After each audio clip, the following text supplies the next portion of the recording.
Ladies and gentleman, ರಾಜ್ಯ ರಾಜಕಾರಣ ದೆಹಲಿಗೆ ಶಿಫ್ಟ್ ಆಗಿದೆ. ಬಿಹಾರ ಚುನಾವಣೆಯ ಬಳಿಕ ಸಿಎಂ ಸಿದ್ದರಾಮಯ್ಯ ಮತ್ತಷ್ಟು ಸ್ಟ್ರಾಂಗ್ ಆಗಿದ್ದಾರೆ. ಕೆಪಿಸಿಸಿ ಅಧ್ಯಕ್ಷರು ಆಗಿರುವಂತಹ ಡಿಕೆ ಶಿವಕುಮಾರ್ ಅವರನ್ನ ಮತ್ತಷ್ಟು ವೀಕ್ ಮಾಡೋದಕ್ಕೆ ಸಿಎಂ ಸಿದ್ದರಾಮಯ್ಯ ನಾನಾ ತಂತ್ರಗಳನ್ನು ರೂಪಿಸಿದ್ದಾರೆ. ಆದರೆ ಇದೆಲ್ಲವನ್ನ ಸ್ಪಷ್ಟವಾಗಿ ಅರಿತಿರುವಂತಹ ಡಿಕೆ ಶಿವಕುಮಾರ್ ದೆಹಲಿ ಅಂಗಳದಲ್ಲೇ ಎಲ್ಲ ಬಿಗ್ ಗೇಮ್ ಅನ್ನ ಆಡಿ ಬೆಂಗಳೂರಿಗೆ ವಾಪಸ್ಸಾಗಿದ್ದಾರೆ. ಆದರೆ ಡಿಕೆ ಶಿವಕುಮಾರ್ ಅವರ ಈ ನಿಗೂಢ ನಡೆ ಭಾರಿ ಕುತೂಹಲವನ್ನು ಸಹ ಕೆರಳಿಸಿದೆ. ವೀಕ್ಷಕರೇ, ನೆಲ ಜಲ ಭಾಷೆಗಾಗಿ ಪ್ರಾಮಾಣಿಕ ಪತ್ರಿಕೋದ್ಯಮ. ನೀವು ನೋಡ್ತಾ ಇದ್ದೀರಾ ಫೋಕಸ್ ಟಿವಿ, ನಾನು ನಿಶ್ಚಿತ.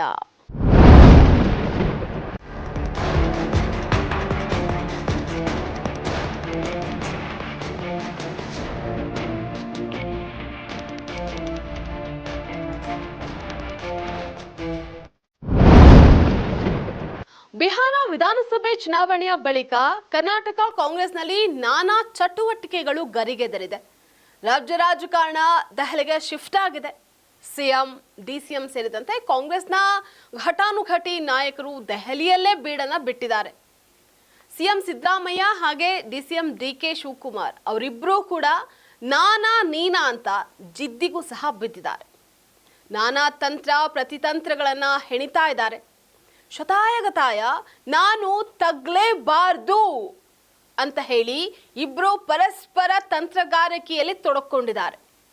ಸಿಎಂ ಹೋಗೋದಕ್ಕೂ ಮುಂಚಿತವಾಗಿಯೇ ದೆಹಲಿಯಲ್ಲೇ ಬೀಡನ್ನ ಬಿಟ್ಟಿದಂತಹ ಡಿಸಿಎಂ ಡಿಕೆ ಶಿವಕುಮಾರ್ ತಮ್ಮ ಕೈ ಮೇಲೆ ಮಾಡ್ಕೊಳ್ಳೋದಕ್ಕೆ ಕೈ ಕಮಾಂಡ್ನ ಎಲ್ಲಾ ನಾಯಕರನ್ನ ಭೇಟಿಯಾಗಿ ಚರ್ಚೆಯನ್ನು ಸಹ ನಡೆಸಿದ್ದಾರೆ.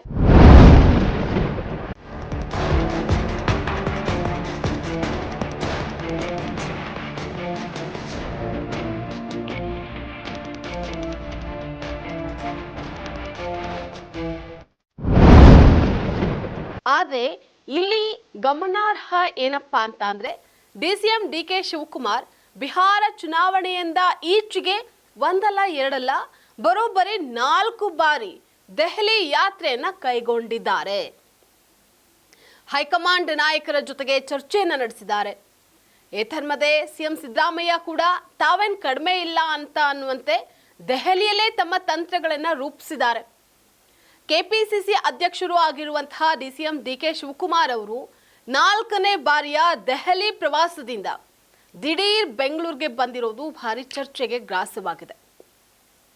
ಆರಂಭದಿಂದಲೂ ಪವರ್ ಶೇರಿಂಗ್ ಮಾತನಾಡ್ತಾ ಇದ್ದಂತಹ ಡಿಕೆ ಶಿವಕುಮಾರ್ ಅವರು ಬಿಹಾರ ಚುನಾವಣೆಯ ಬಳಿಕ ಸೈಲೆಂಟ್ ಆಗಿದ್ದಾರೆ. ಈ ಬೇಸರದಲ್ಲೇ ದೆಹಲಿಗೆ ಹೊರಟಿದ್ರು. ಸಂಪುಟ ಪುನರಚನೆಗೂ ಸಹ ಮುಂದಾಗಿದ್ದಂತಹ ಸಿಎಂ ಸಿದ್ದರಾಮಯ್ಯ ಅವರ ತಂತ್ರಕ್ಕೆ ಡಿಕೆ ಶಿವಕುಮಾರ್ ಅವರು ಪ್ರತಿತಂತ್ರವನ್ನು ರೂಪಿಸಿದ್ರು. ಆದರೆ ಬಿಹಾರದಲ್ಲಿ ಕಾಂಗ್ರೆಸ್ ಹೀನಾಯವಾಗಿ ಸೋತಿದ್ದು ಸಿದ್ದರಾಮಯ್ಯ ಅವರನ್ನ ಮತ್ತಷ್ಟು ಗಟ್ಟಿ ಮಾಡಿದೆ. ಡಿಕೆ ಮತ್ತಷ್ಟು ವೀಕ್ ಆಗುವಂತಾಗಿದೆ ಅಂತ ಹೇಳಲಾಗ್ತಾ ಇದೆ. ಈ ಬೆಳವಣಿಗೆಯ ಬೆನ್ನಲ್ಲೇ ಸಿಎಂ ಸಿದ್ದರಾಮಯ್ಯ ಅವರ ಸಂಪುಟ ಪುನರಚನೆಗೆ ಮುಂದಾಗಿದ್ದಾರೆ. ಇದು ವಾಸ್ತವವಾಗಿ ಡಿಕೆ ಶಿವಕುಮಾರ್ ಅವರನ್ನ ಮತ್ತಷ್ಟು ವೀಕ್ ಮಾಡುವಂತೆ ಮಾಡಿದೆ. ಸಿದ್ದರಾಮಯ್ಯ ಅವರ ಇದು ತಂತ್ರ ಕೂಡ ಆಗದೆ. ಹೀಗಾಗಿ ಹೇಗಾದ್ರೂ ಮಾಡಿ ಸಂಪುಟ ಪುನರಚನೆ ಆಗದಂತೆ ತಡಿಲೇಬೇಕು ಅಂತ ಹೇಳಿ ಡಿಕೆ ಶಿವಕುಮಾರ್ ಅವರು ತಮ್ಮದೇ ಆದಂತಹ ತಂತ್ರಗಾರಿಕೆಯನ್ನು ಕೂಡ ಇಲ್ಲಿ ರೂಪಿಸಿದ್ದಾರೆ.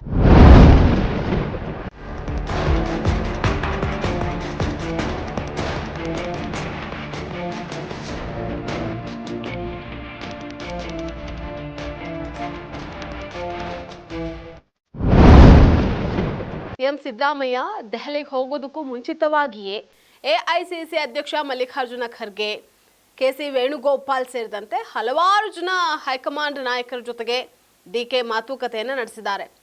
ಸಂಪುಟ ಪುನರಚನೆಗೆ ಬಹಿರಂಗವಾಗಿಯೇ ಇಲ್ಲಿ ವಿರೋಧವನ್ನು ವ್ಯಕ್ತಪಡಿಸಿದ್ದಾರೆ. ಸಂಕ್ರಾಂತಿ ನಂತರ ಸಂಪುಟ ಪುನರಚನೆ ಮಾಡೋಣ, ಸದ್ಯಕ್ಕೆ ಯಾವುದೇ ರೀತಿಯ ಪುನರಚನೆಯೂ ಇಲ್ಲ ಅಂತ ಕೂಡ ಹೇಳಿದ್ದಾರೆ.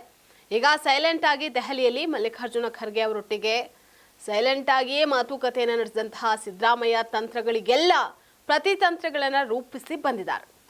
ಆದರೆ ಇನ್ನೊಂದು ಮೂಲದ ಪ್ರಕಾರ ದೆಹಲಿಯಲ್ಲೇ ಇದ್ರೂ ಡಿಕೆ ಶಿವಕುಮಾರ್ ಅವರ ಭೇಟಿಗೆ ಕೈ ಕಮಾಂಡ್ ನಾಯಕರು ಸುತಾರಾಂ ಸಿದ್ಧರಿರಲಿಲ್ಲ.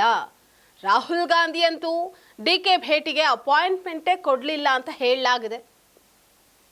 ಅಲ್ಲದೆ ಸಚಿವ ಸಂಪುಟ ಪುನರಚನೆಗೆ ರಾಹುಲ್ ಗಾಂಧಿ ಈಗಾಗಲೇ ಸಿಎಂ ಸಿದ್ದರಾಮಯ್ಯ ಅವರಿಗೆ ಗ್ರೀನ್ ಸಿಗ್ನಲ್ ಅನ್ನ ನೀಡಿದ್ದಾರೆ. ನಿರ್ಧಾರವನ್ನ ಎಐಸಿಸಿ ಅಧ್ಯಕ್ಷರಿಗೆ ನೀಡಿದ್ದಾರೆ ಅಂತ ಹೇಳಲಾಗ್ತಾ ಇದೆ. ಹೀಗಾಗಿ ತಮ್ಮಿಂದಾಗುವಂತಹ ಎಲ್ಲ ಪ್ರಯತ್ನವನ್ನ ಮಾಡಿ ನನ್ನ ಆಟ ನಡೆಯೋದಿಲ್ಲ ಅನ್ನುವಂತಹದನ್ನ ಅರಿತು ಸೈಲೆಂಟ್ ಆಗಿ ಬರಿಗೈಯಲ್ಲೇ ಬೆಂಗಳೂರಿಗೆ ಡಿಕೆ ವಾಪಸ್ ಆಗಿದ್ದಾರೆ ಅಂತ ಕೂಡ ಹೇಳಲಾಗ್ತಾ ಇದೆ.